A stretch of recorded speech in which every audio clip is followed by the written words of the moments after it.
Hey everyone, and welcome to day 4 of my Star Wars marathon, and I've got your Star Wars Episode 4, A New Hope movie review. Luke Skywalker enlists the help of Han Solo, Obi-Wan Kenobi, and a couple of droids to help rescue Princess Leia from the grips of Darth Vader. As far as the story goes, this movie came out in 1977. That was way before I was born, so seeing it in this day and age makes it even better. And George Lucas directs this film in a galaxy far, far away.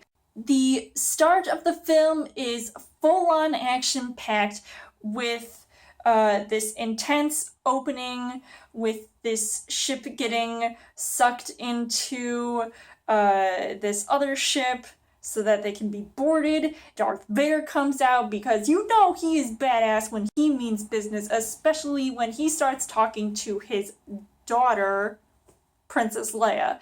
He's trying to look for some Death Star plans, because obviously if you've seen the prequels, which either way it doesn't matter which movies you see in what order, because this Death Star can literally take out an entire planet. When C-3PO and R2-D2 are taken in by Luke Skywalker after they escape to this one planet he's on, and the plot just gets set in motion from there and, leads to all sorts of things. Like, as soon as that whole cantina scene comes into play, and you gotta wonder, did Greedo really shoot first against Han Solo? Now, I'm not gonna get into that. Personally, it took me a couple times to actually find out, but I'm pretty sure it was Han Solo that did that deed. I really enjoyed watching this movie, and I really got immersed into the story, whether or not I knew some of the plot points from watching the prequels beforehand, but I had seen this trilogy obviously before the prequels came out, so it didn't really matter to me either way. As far as the casting goes, you've got Mark Hamill, who plays Luke Skywalker, and I think he does a pretty good job in this role.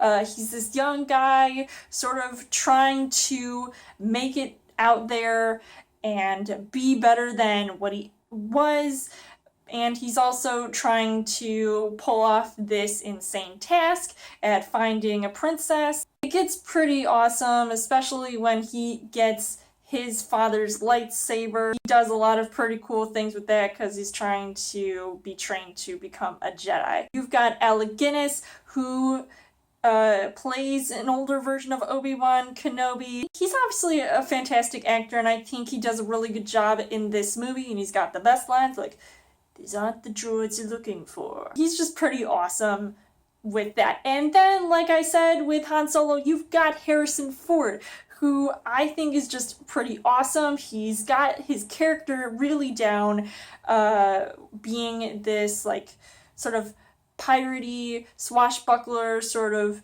smuggler type guy who's also pretty tough as well, and I think he's just pretty awesome, especially when he's got Chewbacca, played by Peter Mayhew, at his side, and, who wouldn't love a Wookiee? As I mentioned before with Princess Leia, Carrie Fisher, I think she does a pretty good job in her role. She is just a really good heroine for these movies. She's just pretty awesome, and she knows how to handle herself quite well, even if she gets in a sticky situation. That would have to be with Darth Vader, voiced by James Earl Jones, who I think is one of the most iconic voices ever that he's done. So I think playing this character, he's just pure evil in this entire series. He's just crazy with the things that he does. You death joke!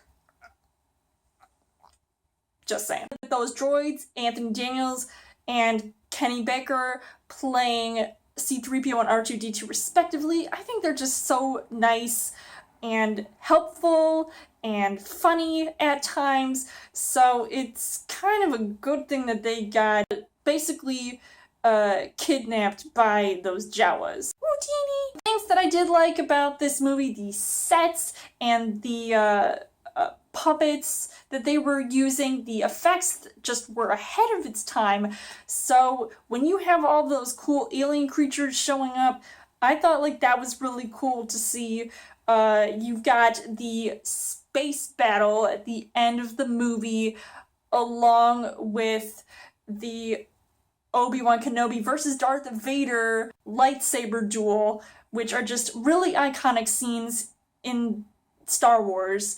So I really enjoyed this series and this movie especially because it is just so cool, and I just can't stop watching a movie like this, even if they did change some things in some of the later editions of this movie. So overall, I would say that Star Wars Episode 4: A New Hope is a great film that I think everybody loves, and if you don't, watch this and you'll know exactly what I'm talking about. So I would highly recommend seeing this movie because it is just like one of the best, if not the best movies of all time. And I would give this 5 hearts on the heart rate scale. So let me know in the comments what you guys thought of Star Wars Episode 4: A New Hope. As always, you guys can subscribe to my channel. I've got more movie reviews, movie updates, come back every week for a Child Thursday video. You guys can also like me on Facebook and follow me on Twitter. And may the Force be with you.